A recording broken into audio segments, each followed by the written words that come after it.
यूनान rich country थी, बहुत सारे बड़े बड़े इंटेलेक्चुअल्स थे वहाँ पर, साइंटिस्ट थे, हस्तशिल्प के जानकार लोग थे और बहुत अच्छे अच्छे लोग वहाँ पर रहते थे। लेकिन आज के 2000 पहले रोम ने उनके ऊपर आक्रमण कर दिया और जितने इस प्रकार के टैलेंटेड लोग थे उन सब सारे लोगों को भी अरेस्ट कर लिया।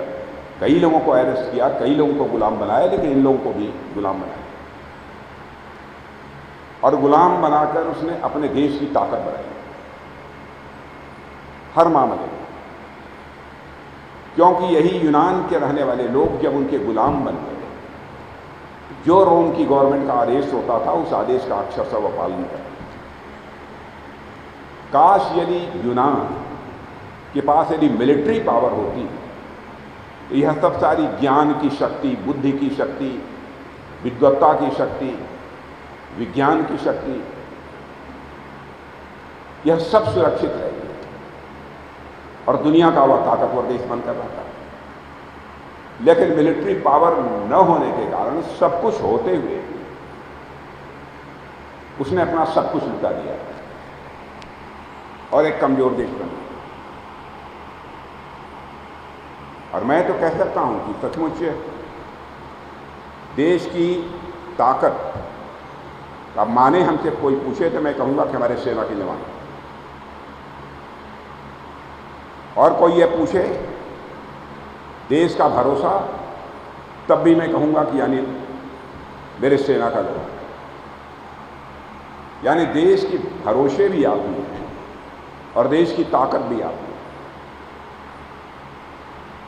किसी रास्ते से यदि हमारा कोई जवान जा रहा हो, कोई बहू बेटी गुजर रही हो, तो उसको एक अंदर एक सेंस ऑफ कॉन्फिडेंस, एक विश्वास का भाव पैदा होता है कि हमारा आर्मी का जवान इस रास्ते से गुजर रहा है तो कोई हमारी तरफ बुरी नजर उठाकर नहीं देख सकता। यह भरोसा और यह विश्वास लोगों का आपके प्रति रहता है। मैं इसके पहले जहाँ जहाँ गया, लोगों से मैंने पूछा आप कहाँ के रहने वाले हैं। कोई बताया मैं पंजाब का हूँ, कोई ने कहा कि हम उत्तर प्रदेश के हैं, कोई कहा कि मेघालय के हैं, मणिपुर के हैं, जगह जगह। लेकिन यदि एक कोई नारा लगाता था, पंजाब का भी यदि नारा लगाता, सारे लोग नारे लगाते। मणिपुर वाले ने कोई स्लोगन नारा दिया, सबने उस नारे को दोहराया। मैं कहाँ किस स्टेट से आया, किस कास्ट का हूं, किस कलर का हूं, कोई मतलब नहीं। नारा है देश की आन बान शान के लिए नारा है, सबने मिलकर नारा लगाया।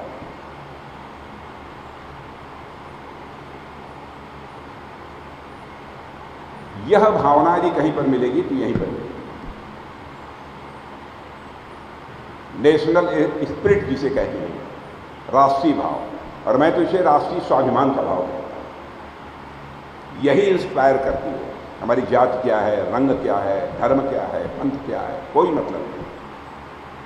बस हमारा तिरंगा सदैव शान के साथ हिंदुस्तान की धरती पर लहराते रहना चाहिए। हसरत है तो केवल यही हसरत।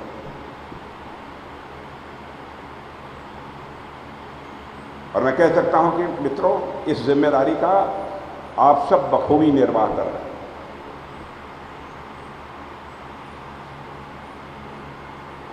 और आज हमारे प्रधानमंत्री मोदी जी के नेतृत्व में तो देश की ताकत भी सारी दुनिया में बढ़ी है, देश की प्रतिष्ठा सारी दुनिया में बढ़ी है। पहले भारत अंतर्राष्ट्रीय मंचों पर कुछ बोलता था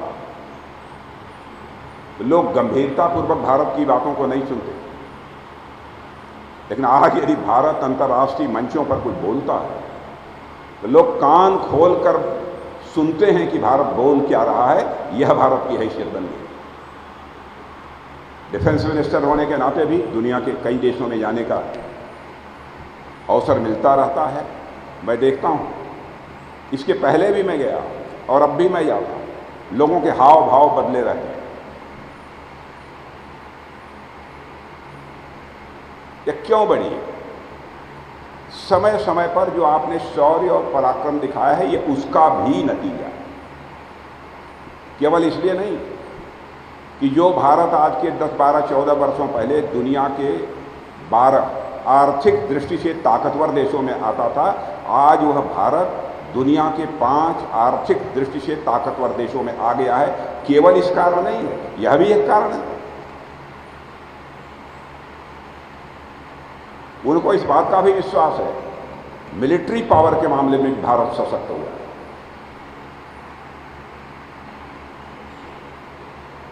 इस कारण अंतर्राष्ट्रीय जगत में भारत की प्रतिष्ठा जो है तेजी के साथ बढ़ी है।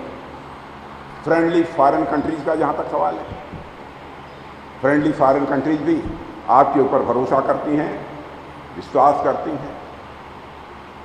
और मैं कह सकता हूं, आपके पास पैसा भले ही न हो, कुछ न हो, सबसे बड़ी दौलत यदि आपके पास है, भरोसे की है, क्रेडिबिलिटी की है, साख की है, विश्वसनीयता की है। सबसे बड़ी ताकत आपके पास। और मैं जानता हूं किसी भी सूरत में अपनी साख, अपनी विश्वसनीयता पर किसी भी सूरत में आप आंच नहीं आने देंगे, ऐसा मेरा पूरा विश्वास है।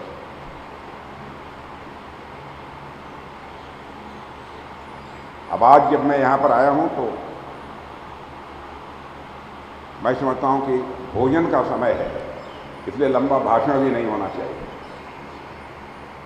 इसलिए यहीं पर मैं अपनी बात को समाप्त करता हूं और आप सबको अपनी हार्दिक शुभकामनाएं देते हुए, और भोजन अभी होगा, इसके बाद खाना या राउंड पर जाए। तो आप सबको बहुत बहुत धन्यवाद, बहुत बहुत धन्यवाद।